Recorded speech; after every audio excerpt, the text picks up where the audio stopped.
তো নমস্কার বন্ধুরা, গুড মর্নিং। আজকে আমি সকাল সকাল সাইডে চলে যাচ্ছি। এই সাইডে আমার কী কী কাজ হতেছে এটার বিষয়ে আমি জানকারি দিব। তো এইখানে আমরা একটা শপিং মলের মতন কাজ করতেছি, এটাকে বলে গ্রোসারি শোরুম।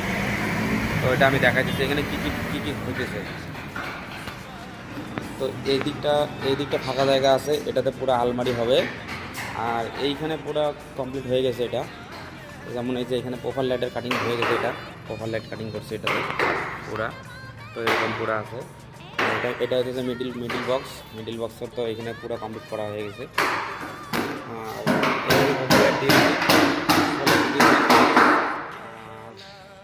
এইখান থেকে এটা পুরো একটা লাইন হবে, এখান থেকে পুরো লাইন হবে। আর সেম একটা লাইন হবে এদিকে একটা পুরো এটা হয়ে গেছে, এটা কমপ্লিট হয়ে গেছে। আর এই জায়গাটা হচ্ছে এটা ক্যাশ কাউন্টার, এটা হলো ক্যাশ কাউন্টার, এটা ক্যাশের। তো এটা হলো একটা জায়গা। আর দুই দিকে দুটো শাটার আছে, এই শাটারটাতে টাফন গ্লাস লাগানো হবে। আর এইখানে একটা লাগানো হবে, টাফন গ্লাস লাগানো হবে। আর এখানে রেডি হইতেছে এখানে।